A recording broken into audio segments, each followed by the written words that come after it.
నేను ఒక పచ్చి నిజం చెప్పనా? ఒక పచ్చి నిజం. ఈరోజు నేను రక్షింపబడ్డానంటే, నాకు సువార్త అందిందంటే ఎవరి నుంచి అందిందో తెలుసా? ఎవరి నుంచి అందిందో తెలుసా? ఆ బిడ్డల నుంచే అందింది. నాకు బాప్తిస్మం ఇచ్చినోడు అతనే, నాకు భక్తి నేర్పినోడు అతనే, నాకు ఉపదేశం నేర్పినోడు అతనే, నాకు దైవిక ప్రేమను చూపినోడు అతనే. దళిత బిడ్డలు.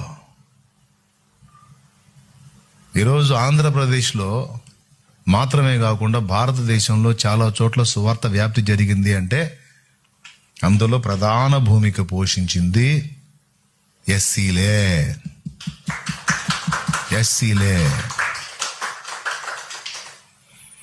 భారత రాజ్యాంగంలో ఆర్టికల్ 25 నుంచి అంతరాత్మ ప్రబోధానుసారం ఎవడికి ఇష్టం వచ్చిన మతాన్ని వాడు అవలంబించవచ్చు, ఫాలో అవ్వచ్చు అని ఆర్టికల్ 25, ఆర్టికల్ 15, ఆర్టికల్ 14 మొదలైన వాటిని మనకిచ్చింది ఒక ఎస్సీనే, డాక్టర్ బిఆర్ అంబేద్కర్.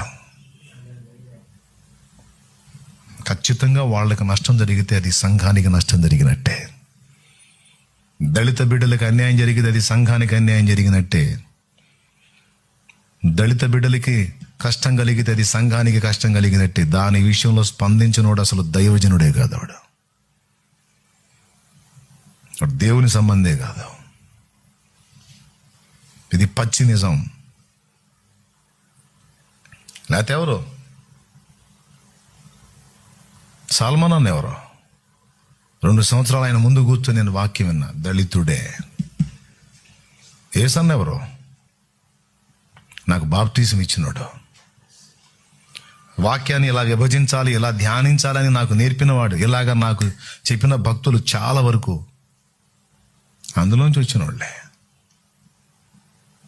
అంతెందుకు, ఈరోజు సంఘంలో నాకు సహకారులుగా ఉండి సేవకులైన వాళ్ళు ఎక్కువ మంది ఎవరు?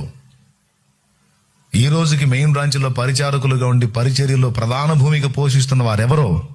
అన్ని సంఘాల్లో ఏ ఊర్లో ఏ గ్రామంలో నువ్వు వెళ్ళి పరిచర్య పెట్టినా పల్లెలో నుంచి కనీసం 1, 2, 3, 4 ఒక కుటుంబమైనా నీకు సపోర్ట్ చేస్తే అక్కడ నీకు వెన్నుదన్నుగా ఉంటే నువ్వు కట్టగలుగుతున్నావు, చేయగలుగుతున్నావు.